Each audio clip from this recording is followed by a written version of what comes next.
Hello दोस्तों, मैं अमरेश कुमार आप सभी को स्वागत करता हूं अपने यूट्यूब चैनल के अमरेश मैथमेटिक्स में। आज हम लोग ट्रिग्नोमेट्री फंक्शन पढ़ने वाले हैं 11th का, जो कि सबसे इंपॉर्टेंट लेसन है। तो हम लोग पहला नंबर ये देखेंगे कि ट्रिग्नोमेट्री फंक्शन होता क्या है। पहले हम लोग समझेंगे कि ट्रिग्नोमेट्री होता क्या है और फंक्शन क्या होता है ना। तो पहले कोई भी लेसन पढ़ने से पहले लेसन के बारे में हम लोग समझेंगे, उसके बाद हम लोग ट्रिग्नोमेट्री फंक्शन के पूरे लेसन पढ़ेंगे। ठीक है, तो शुरू करते हैं।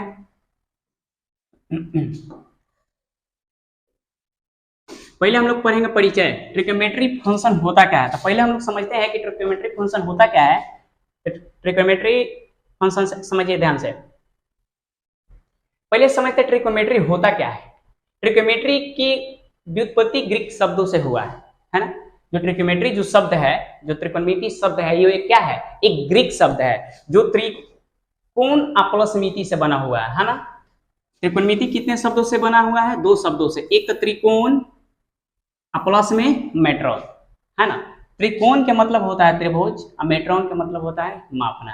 यानी त्रि के मतलब होता है तीन, अगुण के मतलब होता है भुजा और मेट्रोन के मतलब क्या होता है, मापना। यानी तीन भुजा के मापन को क्या कहा जाता है? त्रिकोणमिति कहा जाता है ना। तो त्रिभुज की भुजाओं को मापना होता है क्या चीज? ट्रिग्नोमेट्री है ना। चलिए एक और शब्दों में हम लोग समझते हैं ट्रिग्नोमेट्री।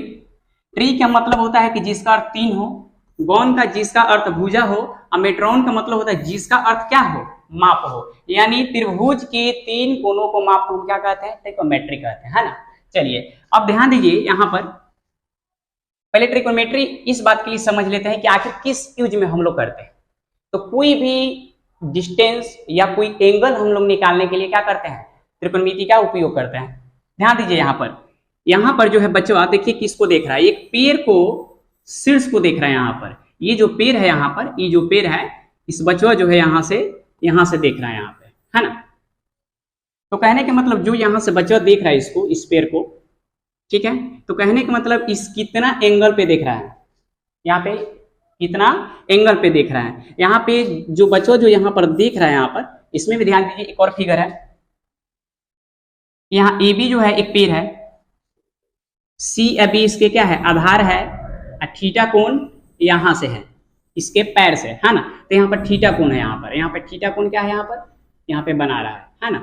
अब चलिए ध्यान दीजिए, बचवा जो है इस पेड़ को देख रहे हैं। यहाँ पर जो थीटा कोण है ये क्या है, समकोण है। ये क्या है, समकोण है। यहाँ पर 90 डिग्री कोण बना रहा है। ये जो यहाँ पे जो थीटा कोण है, यहाँ क्या है, एक न्यून कोण है, क्यूट कोण है।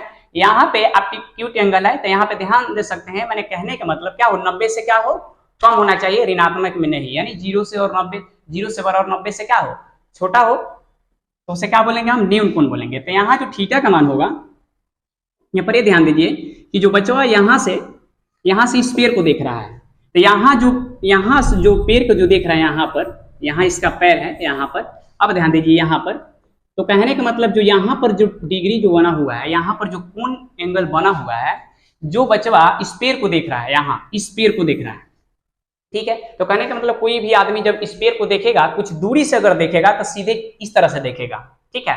उसके बाद जस नजदीकी जाएगा तो इस तरह से मुड़ी क्या होगा, ऊपर की तरफ हो जाएगा। यानी कहने का मतलब होगा कि जो बच्चा जो देख रहा है इस पेड़ को, तो कहने का मतलब जस यहाँ पर अगर नजदीक जाते जाएगा तो कहने का मतलब इस तरह से देखेगा। फिर यहाँ पर जो बच्चा चले जाएगा तो इस तरह से देखेगा। यानी कहने का मतलब जो यहाँ पर जो दीवार है, जो यहाँ पर पेड़ है, या कोई भी यहाँ पर वस्तु है, माने वस्तु के नजदीक अगर कोई भी व्यक्ति अगर जाता है तो जो एंगल जो होगा, जो कोण होगा, क्या होगा, वो बढ़ेगा। यानी कहने का मतलब जो वस्तु के पास अगर कोई व्यक्ति अगर जाता है, जितने हम नजदीक जाते हैं, किसी वस्तु के अगर हम नजदीक जाते हैं तो एंगल क्या बढ़ता है, यहाँ पर एंगल का जो कोण होगा वो क्या होगा, बढ़ेगा, है ना। यहाँ पर इस प्रयोग में हम लोग क्या, थीटा के लिए, यहाँ पे कोण मापने के लिए, डिस्टेंस नापने के लिए, इसका भी डिस्टेंस नापने के लिए क्या चीज का प्रयोग करते हैं, ट्रिग्नोमेट्री का प्रयोग करते हैं। हम लोग पढ़ते होंगे ज्यामिति जब फेल हो जाता है, ज्यामिति हम लोग पढ़ते हैं, जब ज्यामिति का नियम कोई पालन नहीं करता है, जब हम लोग से सस्पिशन हो जाता है, कोई नहीं बनता है, तो हम लोग क्या करते हैं, ट्रिग्नोमेट्री की यूज करते हैं, है ना। जैसे मान लेते हैं काउंटिंग हम लोग पढ़ते हैं, तो काउंटिंग पढ़ते हैं, जब काउंटिंग में प्रॉब्लम होता है तो परम्यूटेशन एंड कॉम्बिनेशन, क्रमचय संचय पढ़ते हैं हम लोग। इसी प्रकार से जब ज्यामिति का रूल नियम फेल हो जाता है तो हम लोग क्या पढ़ते हैं, ट्रिग्नोमेट्री पढ़ते हैं, ठीक है। चलिए, तो त्रिकोणमिति के अच्छे से आप लोग समझ गए होंगे कि ट्रिग्नोमेट्री का अर्थ क्या होता है, ठीक है। चलिए यहाँ पर त्रिकोणमितीय फलन हम लोग देख लेते हैं। त्रिकोणमितीय जो फलन होता है, तो मान लेते हैं कि f(x) क्या है, एफ एक्स बराबर क्या है, एक साइन एक्स है। ये क्या है, एक फलन है। तो कहने का मतलब एफ एक्स बराबर साइन एक्स क्या है, एक फलन है। तो यहाँ पर कॉस भी होगा, है ना। तो अतः सभी 6 त्रिकोणमितीय अनुपात त्रिकोणमितीय क्या होता है, फलन कहलाता है। तो त्रिकोणमितीय अनुपात इस तरह से है, साइन है, यहाँ पर कॉसेक है। तो साइन के अपोजिट क्या होता है, कोसेक होता है। आप सभी ने 10th क्लास में बेसिक जो फॉर्मूला है आप लोग पढ़े होंगे, है ना। चलिए कोस जो होता है आपका सेक का अपोजिट होता है, टेन का जो होता है कोट का अपोजिट होता है। यानी साइन के अपोजिट क्या होता है, कोसेक होता है। कोसेक के अपोजिट साइन होता है। कोस का सेक होगा, सेक का कोस होगा, टेन और कोट के एक दूसरे से क्या होगा यहाँ पर अपोजिट होगा। त्रिकोणमितीय फलन, ये सब क्या है, त्रिकोणमितीय फलन कहलाएगा, है ना। चलिए यहाँ ध्यान दीजिए, यहाँ पर कहने का मतलब एक और नियम सबसे देख लेते हैं, पाइथागोरस प्रमेय, है ना। तो त्रिकोणमेट्री भी कभी हम लोग पढ़ते हैं ना, तो बिना पाइथागोरस प्रमेय से हम लोग नहीं पढ़ सकते। मान लेते हैं कि कोई भी अगर हम किसी चीज का अगर डिस्टेंस को नापना होगा तो पहले नंबर एंगल भी होना चाहिए, तभी डिस्टेंस को हम नाप सकते हैं। अगर डिस्टेंस है तो एंगल हम निकाल सकते हैं। चलिए यहाँ पर ध्यान दीजिए, यहाँ जो है, यहाँ पर ये क्या है, एक समकोण त्रिभुज है।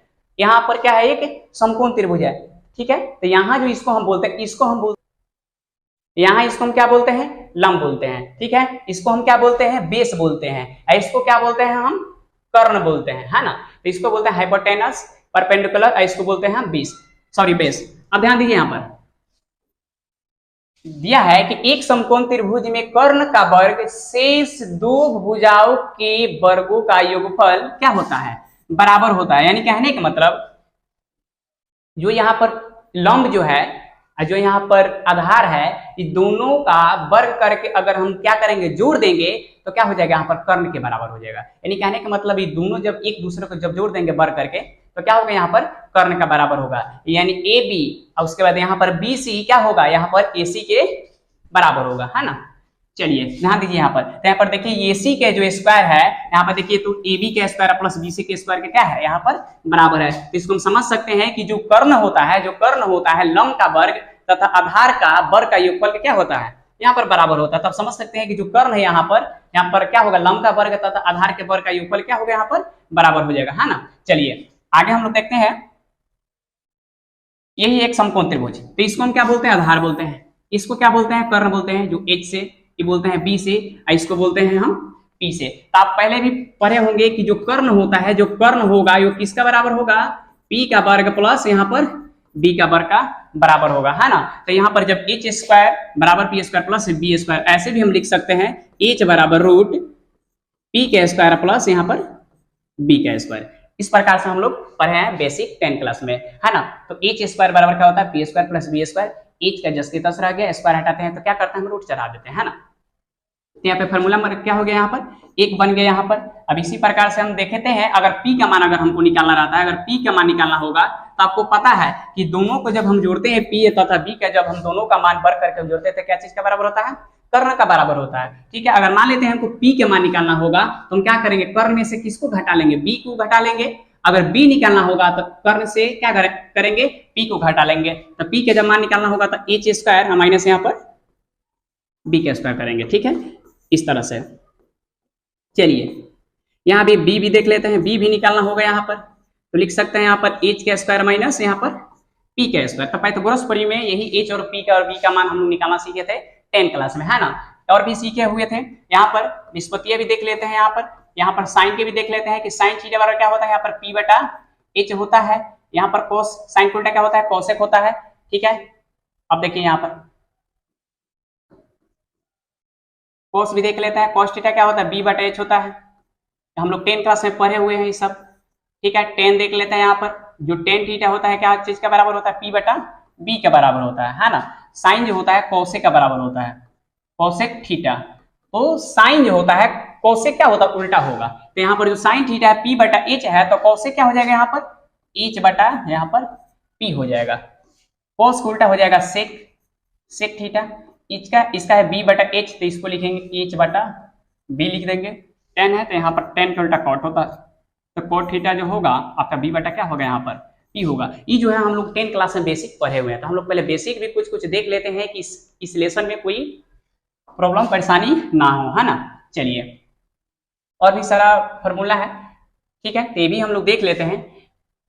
चलिए यहां भी ध्यान दीजिए, ये जो साइन थीटा बराबर 1/cosec है, यानी कहने का मतलब sine theta into cosec theta का मान क्या होता है 1 होता है। आप लोग पढ़े हैं 10 क्लास में, है ना। तो यहाँ पर साइन इंटू कोसेक थीटा बराबर 1 होगा, इसलिए साइन थीटा का मान क्या होगा 1/cosec CSC लिखा हुआ है, शॉर्ट में लिखा हुआ है यहाँ पे, है ना। तो यहाँ पर कोसेक थीटा हो गया। इसी प्रकार से हम लोग देख लेते हैं और, ठीक है। चलिए यहाँ भी देख लीजिए, cos theta into sec theta का क्या होगा मान यहाँ पर 1 होगा। तो कोस थीटा जस की तस हो जाएगा, ये चल जाएगा फिर बटा में, फिर सेक थीटा पूछेगा तो क्या हो जाएगा कोस थीटा चल जाएगा तो 1/cos होगा। इसी प्रकार से टेन भी देख लीजिए, तो टेन इंटू क्या होगा यहाँ पर tan theta into cot theta बराबर क्या होता है यहाँ 1 का बराबर होता है। चलिए ठीक है, चलिए ये भी आप लोग पढ़े होंगे, टेन थीटा बराबर साइन बटा कॉस, ये भी होता है। कोट होता है इसी का अपोजिट कॉस बटा साइन, है ना। चलिए ये भी आप लोग फॉर्मूला पढ़े हुए हैं, sine square theta plus cos square theta का मान 1 होता है, ठीक है। 1 प्लस टेन स्क्वायर थीटा बराबर क्या होता है sec square theta, 1 plus cot square theta बराबर क्या होता है कोसेक स्क्वायर थीटा होता है, ठीक है। तो ये सब जो फॉर्मूला है आप लोग 10 क्लास में बेसिक पढ़ चुके हैं। हम लोग आगे देखते हैं, हम लोग देखिए आगे भी देख लेते हैं फार्मूला। सब फार्मूला यहाँ पे लिखा हुआ है, cos square theta plus sine square theta का मान 1 होगा, 1 प्लस टेन स्क्वायर थीटा बराबर क्या होगा यहाँ पर सेक स्क्वायर थीटा होगा, 1 प्लस कॉट स्क्वायर थीटा बराबर क्या होगा कोसेक स्क्वायर थीटा होगा। यहाँ भी इसी का ध्यान दीजिए, cosec square theta minus sine square theta का मान 1 होता है। यहाँ पर जो है कोसेक रखा हुआ है, कोसेक स्क्वायर थीटा है, जस के तस क्या है यहाँ पर 1 है। ये जो प्लस में जो साइन स्क्वायर थीटा है इधर आकर क्या किया गया है माइनस को कर दिया गया था। इस तरह से हम लोग फार्मूला क्या होगा चेंज हम लोग करके लिख सकते हैं। तो हम लोग क्या इसमें 10 क्लास में बेसिक हम लोग पढ़ चुके हैं। इसके बाद हम लोग को पढ़ना है इसी लेसन में ट्रिग्नोमेट्री फंक्शन रेडियन हमको पढ़ना है, रेडियन और डिग्री हमको पढ़ना है। तो ये जो था बेसिक परिचय था आप लोगों का फंक्शन का, ट्रिग्नोमेट्री फंक्शन का सिर्फ हम परिचय एक बताए हैं। इसके बाद वाले जो वीडियो में हम लोग पढ़ेंगे ट्रिग्नोमेट्री फंक्शन में 3.1 में रेडियन और हम लोग डिग्री पढ़ने वाले हैं, ठीक है। तो इसके बाद जो हम लोग का टॉपिक होगा, पहले हम लोग कोण समझेंगे, उसके बाद हम लोग रेडियन समझेंगे, उसके बाद डिग्री, रेडियन डिग्री हम लोग समझेंगे इसके बाद वाले वीडियो में।